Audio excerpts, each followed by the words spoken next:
इस leadership meeting में पूरे पाकिस्तान से जो सीनियर रहनुमा हैं तहरीक इंसाफ के वो शामिल हुए हैं और इसमें अहम फैसले लिए गए हैं। इस मीटिंग के अंदर सबसे पहले तो हम बहुत शदीद मजम्मत करना चाहते हैं शोएब शेख साहब की गिरफ्तारी की। आज जिस तरीके से पहले ARY को बंद किया गया, अब शोएब शेख को अरेस्ट किया गया, इससे आप अंदाज़ा लगा सकते हैं कि पाकिस्तान में इस वक्त आज़ाद मीडिया की सिचुएशन क्या है। इससे आप अंदाज़ा लगा सकते हैं कि सहाफ़ियों का और आज़ादी सहाफ़त का इस वक्त पाकिस्तान में कोई पुरसान हाल नहीं है। और हमने इस मीटिंग में इस गिरफ्तारी की शदीद मजम्मत की है। उससे पहले जो हमारे कारकुन बिलाल, जिनको ज़िल भी कहा जाता था और बागी भी कहा जाता था, उनकी जो शहादत हुई कल, उसके ऊपर फातिहा की दुआ की गई।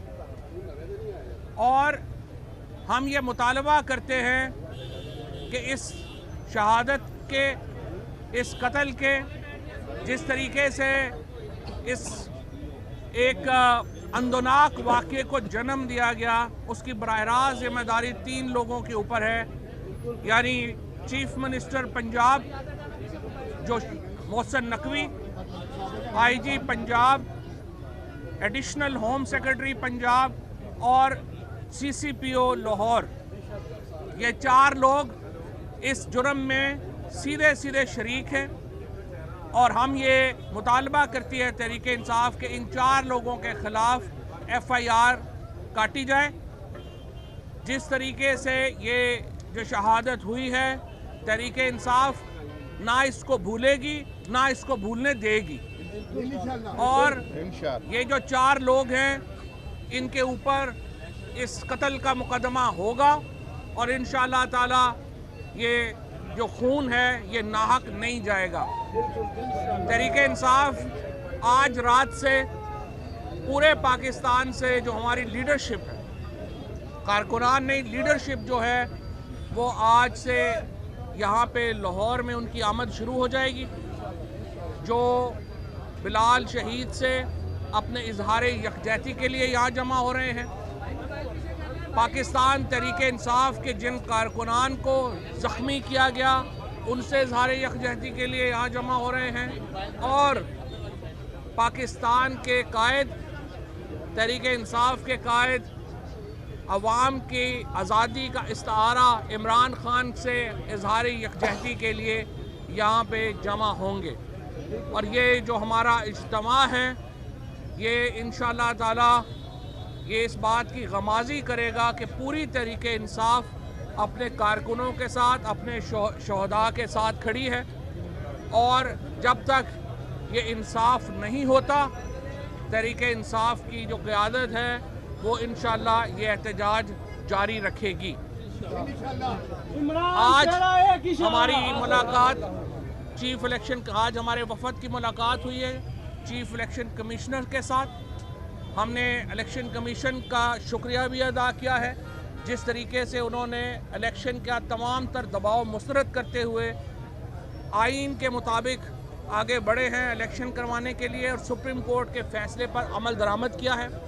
पाकिस्तान में इदारे इस तरह से ही बन सकते हैं। हमारी तनकीद नॉन फंक्शनैलिटी के ऊपर है। अगर इदारे फंक्शनल होंगे तो ज़ाहिर है कि पूरी कौम उनकी तारीफ़ भी करेगी।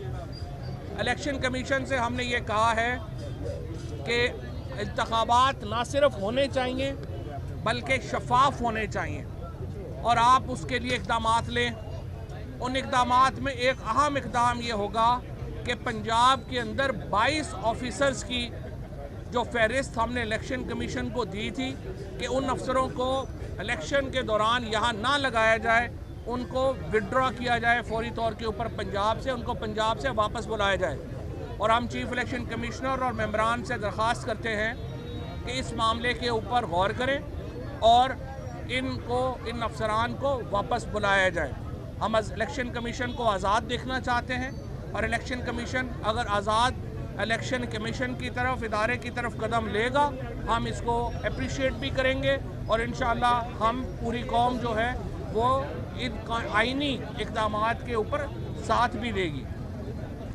जिस तरीके से सुप्रीम कोर्ट को तकसीम करने की कोशिश की गई हुकूमत की तरफ से, उसके ऊपर भी सीनियर लीडरशिप ने शदीद तशवीश का इजहार किया है। उसके ऊपर हम ये समझते हैं कि जिस तरीके से रफ़ीक तारड़ एंड कंपनी ने 1997 में सुप्रीम कोर्ट को तकसीम किया, चीफ जस्टिस पाकिस्तान को उस तकसीम के नतीजे में गैर आइनी तौर के ऊपर काम से रोका गया।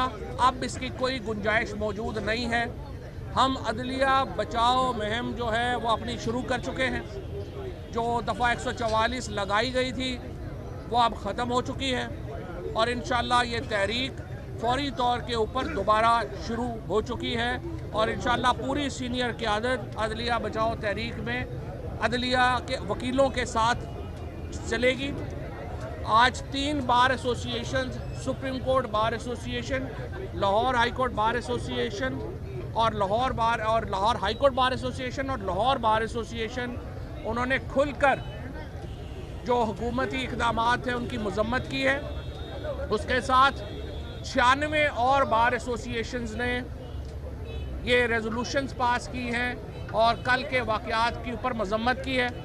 हमें ये भी खुशी है कि एमनेस्टी इंटरनेशनल ने और ह्यूमन राइट्स नोटिस लिया है और पहली बार जो दुनिया के ह्यूमन राइट्स बॉडीज़ हैं और हुकूमतें हैं वो पाकिस्तान के बारे में तशवीश का शिकार हुए हैं और इंशाअल्लाह ताला वो रास्त इक़दामात की तरफ भी आएंगे।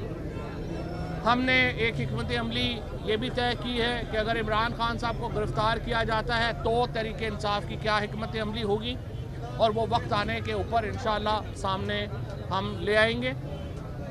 लेकिन हम ये समझते हैं इमरान खान के गिरफ़्तार करने का मतलब पाकिस्तान को एक बहुत बड़े बहरान का शिकार करना है। ये सारी एफ़र्ट्स पाकिस्तान को एक बड़े बहरान में ले जाने के लिए हो रही हैं। ये तमाम एफ़र्ट्स इसलिए हो रही हैं कि एक ऐसा माहौल पैदा हो सके कि मुल्क में इलेक्शंस ना हो सके।